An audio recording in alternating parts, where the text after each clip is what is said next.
بسم اللہ الرحمن الرحیم۔ السلام علیکم۔ یزید کی نامزدگی اور بیعت ولی عہدی۔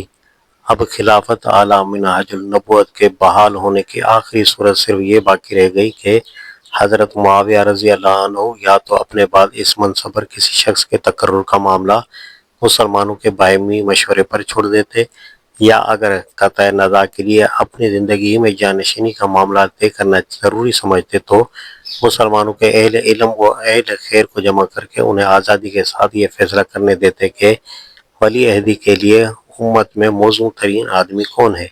لیکن اپنے بیٹے یزید کی ولی عہدی کے لیے خوف و طمع کے ذرائع سے بیعت لے کر انہوں نے اس امکان کا بھی خاتمہ کر دیا۔ اس تجویز کی ابتدا حضرت مغیرہ بن شعبہ رضی اللہ عنہ کی طرف سے ہوئی۔ حضرت معاویہ رضی اللہ عنہ انہیں کوفے کی گورنری سے معزول کرنے کا ارادہ رکھتے تھے۔ انہیں اس کی خبر مل گئی، فوراً کوفے سے دمشق پہنچے اور یزید سے مل کر کہا کہ صحابہ رضی اللہ عنہ کے اکابر اور قریش کے بڑے لوگ دنیا سے رخصت ہو چکے ہیں۔ میری سمجھ میں نہیں آتا کہ امیر المومنین تمہارے لیے بیعت لینے میں تعامل کیوں کر رہے ہیں۔ یزید نے اس بات کا ذکر اپنے والد ماجد سے کیا۔ انہوں نے حضرت مغیرہ بن شعبہ رضی اللہ عنہ کو بلا کر پوچھا کہ یہ کیا بات جو تم نے یزید سے کہی ہے؟ حضرت مغیرہ رضی اللہ عنہ نے جواب دیا، امیر المومنین، آپ دیکھ چکے ہیں کہ قتل عثمان رضی اللہ عنہ کے بعد کیسے کیسے اختلافات اور خون خرابے ہوئے۔ اب بہتر یہ ہے کہ آپ یزید کو اپنی زندگی میں ولی عہد مقرر کر کے بیعت لے لیں، تاکہ اگر آپ کو کچھ ہو جائے تو اختلاف برپا نہ ہو۔ حضرت معاویہ رضی اللہ عنہ نے پوچھا، اس کام کو پورا کرا دینے کی ذمہ داری کون لے گا؟ انہوں نے کہا کہ اہل کوفہ کو میں سنبھال لوں گا اور اہل بصرہ کو زیاد، اس کے بعد پھر اور کوئی مخالفت کرنے والا نہیں ہے۔ یہ بات کر کے حضرت مغیرہ رضی اللہ عنہ کوفہ آئے اور 10 آدمیوں کو 30,000 درہم دے کر اس بات پر راضی کیا کہ ایک وفد کی صورت میں حضرت معاویہ رضی اللہ عنہ کے پاس جائیں اور یزید کی ولی عہدی کے لیے ان سے کہیں۔ یہ وفد حضرت مغیرہ رضی اللہ عنہ کے بیٹے موسیٰ بن مغیرہ کی سرکردگی میں دمشق گیا اور اس نے اپنا کام پورا کر دیا۔ بعد میں حضرت معاویہ رضی اللہ عنہ نے موسیٰ کو بلا کر پوچھا، تمہارے باپ نے ان لوگوں سے کتنے میں ان کا دین خریدا؟ انہوں نے کہا 30,000 درہم میں۔ حضرت معاویہ رضی اللہ عنہ نے کہا، تب تو ان کا دین ان کی نگاہ میں بہت ہلکا ہے۔ پھر حضرت معاویہ رضی اللہ عنہ نے بصرے کے گورنر زیاد کو لکھا کہ اس معاملے میں تمہاری کیا رائے ہے؟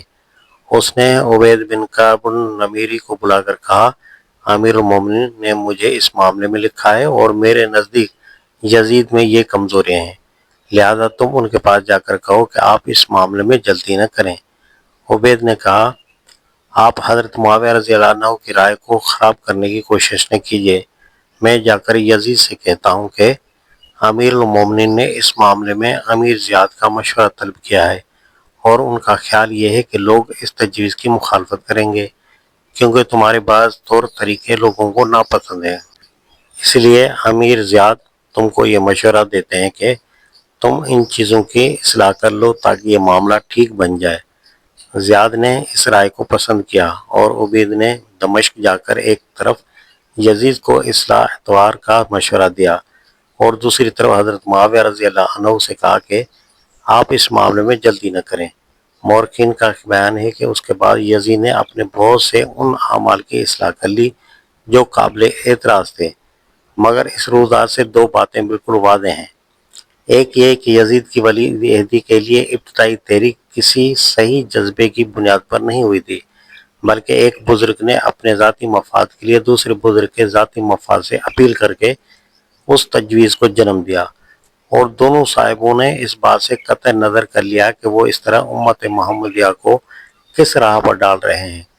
دوسرے یہ کہ یزید بجائے خود اس مرتبے کا آدمی نہ تھا کہ حضرت معاویہ رضی اللہ عنہ کا بیٹا ہونے کی حیثیت سے قطع نظر کرتے ہوئے کوئی شخص یہ رائے قائم کرتا کہ حضرت معاویہ رضی اللہ عنہ کے بعد امت کی سربراہی کے لیے وہ موزوں ترین آدمی ہے۔ زیاد کی وفات کے بعد حضرت معاویہ رضی اللہ عنہ نے یزید کو ولی عہد بنانے کا فیصلہ کر لیا اور بااثر لوگوں کی رائے ہموار کرنے کی کوشش شروع کر دی۔ اس سلسلے میں انہوں نے حضرت عبداللہ بن عمر رضی اللہ عنہ کو 1,00,000 درہم بھیجے اور یزید کی بیعت کے لیے راضی کرنا چاہا۔ انہوں نے کہا، اچھا یہ روپیہ اس مقصد کے لیے بھیجا گیا ہے، پھر تو میرا دین میرے لیے بڑا ہی سستا ہو گیا ہے۔ یہ کہہ کر انہوں نے روپیہ لینے سے انکار کر دیا۔ پھر حضرت معاویہ رضی اللہ عنہ نے مدینے کے گورنر مروان بن الحکم کو لکھا کہ میں اب بوڑھا ہو گیا ہوں، چاہتا ہوں کہ اپنی زندگی ہی میں کسی کو جانشین مقرر کر دوں۔ لوگوں سے پوچھو کہ جانشین کے مقرر کرنے کے معاملے میں وہ کیا کہتے ہیں۔ مروان نے اہل مدینہ کے سامنے یہ بات پیش کی۔ لوگوں نے کہا، ایسا کرنا عین مناسب ہے۔ اس کے بعد حضرت معاویہ رضی اللہ عنہ نے مروان کو پھر لکھا کہ میں نے جانشینی کے لیے یزید کو منتخب کیا ہے۔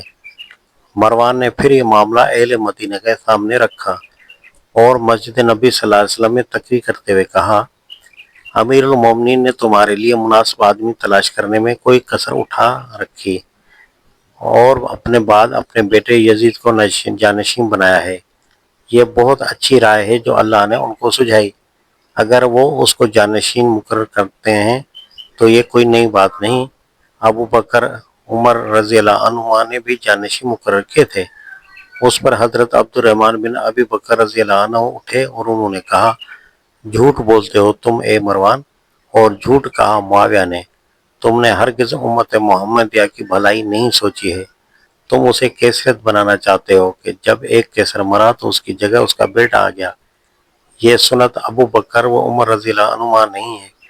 انہوں نے اپنی اولاد میں سے کسی کو جانشین نہیں بنایا تھا۔ مروان نے کہا، پکڑو اس شخص کو، یہی ہے وہ جس کے متعلق قرآن میں اللہ تعالیٰ نے فرمایا ہے، اور جس نے اپنے والدین سے کہا کہ تف ہے تم پر۔ سورہ الاحقاف۔ حضرت عائشہ رضی اللہ عنہ چیخ اٹھیں کہ جھوٹ کہا مروان نے، ہمارے خاندان کے کسی فرد کے بارے میں یہ آیت نہیں آئی، بلکہ ایک اور شخص کے معاملے میں آئی ہے جس کا نام میں چاہوں تو بتا سکتی ہوں۔ البتہ مروان کے باپ پر رسول اللہ صلی اللہ علیہ وسلم نے لعنت کی تھی، جبکہ مروان ابھی اس کی سلب میں تھا۔ اس مجلس میں حضرت عبد الرحمن کی طرح حضرت حسین ابن علی رضی اللہ عنہ، حضرت عبداللہ بن عمر رضی اللہ عنہ اور حضرت عبداللہ بن زبیر رضی اللہ عنہ نے بھی یزید کی ولی عہدی ماننے سے انکار کر دیا۔ اسی زمانے میں حضرت معاویہ رضی اللہ عنہ نے مختلف علاقوں سے وفود بھی طلب کیے اور یہ معاملہ ان کے سامنے رکھا۔ جواب میں لوگ خوش آمدانہ تقریریں کرتے رہے، مگر عنب بن قیس خاموش رہے۔ حضرت معاویہ رضی اللہ عنہ نے کہا، ابو بہر تم کیا کہتے ہو؟ انہوں نے کہا، ہم سچ کہیں تو آپ کا ڈر، جھوٹ بولیں تو خدا کا ڈر ہے۔ امیر المومنین، آپ یزید کے شب و روز، خلوت و جلوت، آمد و رفع، ہر چیز کو خوب جانتے ہیں۔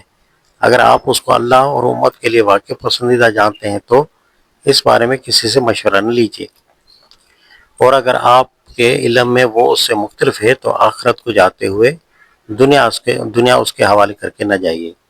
رہے ہم تو ہمارا کام تو بس یہ ہے کہ جو حکم ملے اس پر ہم نے سنا اور ہم نے اطاعت کی کہہ دیں۔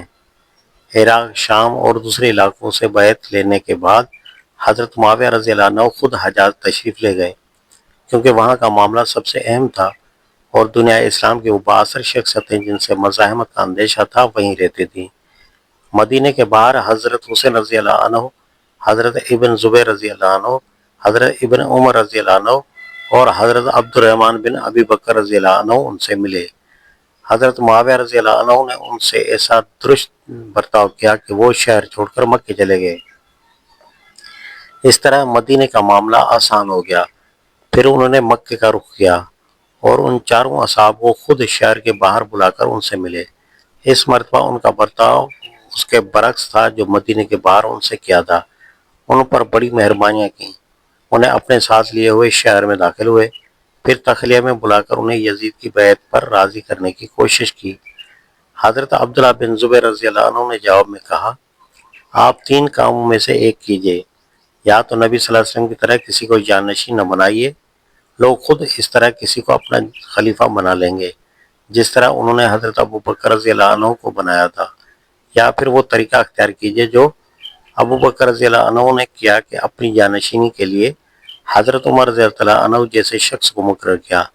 جن سے ان کا کوئی دور پرے کا رشتہ بھی نہ تھا، یا پھر وہ طریقہ اختیار کیجیے جو حضرت عمر رضی اللہ عنہ نے کیا کہ 6 آدمیوں کی شورا تجویز کی اور اس میں ان کی اولاد میں سے کوئی شامل نہ تھا۔ حضرت معاویہ رضی اللہ عنہ نے باقی حضرات سے پوچھا، آپ لوگ کیا کہتے ہیں؟ انہوں نے کہا، ہم بھی وہی کہتے ہیں جو ابن زبیر نے کہا ہے۔ اس پر حضرت معاویہ رضی اللہ عنہ نے کہا، اب تک میں تم لوگوں سے درگزر کرتا رہا ہوں، اب خدا کی قسم کھا کر کہتا ہوں کہ اگر تم میں سے کسی نے میری بات کے جواب میں ایک لفظ بھی کہا تو دوسری بات اس کی زبان سے نکلنے کی نوبت نہ آئے گی، تلوار اس کے سر پر پہلے پڑ چکی ہوگی۔ پھر اپنے باڈی گارڈ کے افسر کو بلا کر حکم دیا کہ ان میں سے ہر ایک پر ایک ایک آدمی مقرر کر دو اور اسے تاکید کر دو کہ ان میں سے جو بھی میری بات کی تردید یا تائید میں زبان کھولے اس کا سر قلم کر دے۔ اس کے بعد وہ انہیں لیے مسجد میں آئے اور اعلان کیا کہ یہ مسلمانوں کے سردار اور بہترین لوگ جن کے مشورے کے بغیر کوئی کام نہیں کیا جاتا، یزید کی ولی عہدی پر راضی ہیں اور انہوں نے بیعت کر لی ہے، لہذا تم لوگ بھی بیعت کر لو۔ اب لوگوں کی طرف سے انکار کا کوئی سوال ہی باقی نہ تھا، اہل مکہ نے بھی بیعت کر لی۔ مولانا مودودی کہتے ہیں، سب سے زیادہ حیرت مجھے اس استدلال پر ہے جس سے یزید کی ولی عہدی کو جائز ثابت کرنے کی کوشش کی جاتی ہے۔ بعض حضرات یہ تو مانتے ہیں کہ اس کارروائی سے برے نتائج برآمد ہوئے، مگر وہ کہتے ہیں کہ حضرت معاویہ رضی اللہ عنہ اگر یزید کو جانشین نامزد کر کے اپنی زندگی ہی میں اس کے لیے بیعت نہ لے لیتے تو ان کے بعد مسلمان میں خانہ جنگی ہوتی اور کیسر روم چڑھ آتا اور اسلامی ریاست ہی کا خاتمہ ہو جاتا۔ اس لیے ان بدترین نتائج کی بنسبت وہ نتائج کم تر ہی برے ہیں جو یزید کو ولی عہد بنانے سے رونما ہوئے۔ میں پوچھتا ہوں کہ اگر فی الواقع حضرت معاویہ رضی اللہ عنہ یہ خیال تھا کہ ان کے بعد کہیں جانشینی کے لیے امت میں خانہ جنگی برپا نہ ہو، اور اس بنا پر وہ یہ ضرور محسوس فرماتے تھے کہ اپنی ہی زندگی میں اس کا فیصلہ کر کے اپنے ولی عہدی کے لیے بیعت لے لیں، تو کیا وہ اس نہایت مبارک خیال کو عمل میں لانے کی یہ صورت اختیار نہ فرما سکتے تھے کہ بقایا صحابہ اور تابعین کو جمع کرتے اور ان سے کہتے کہ میری جانشینی کے لیے ایک موزوں آدمی کو میری ہی زندگی میں منتخب کر لو، اور جس کو وہ لوگ منتخب کرتے اس کے حق میں سب سے بیعت لے لیتے۔ اس طریقہ کار کا آخر کیا امر مانے تھا؟ اگر حضرت معاویہ رضی اللہ عنہ یہ راہ اختیار کرتے تو کیا آپ سمجھتے ہیں کہ خانہ جنگی پھر بھی برپا ہوتی اور کیسر روم پھر بھی چڑھاتا اور اسلامی ریاست کا خاتمہ کر ڈالتا؟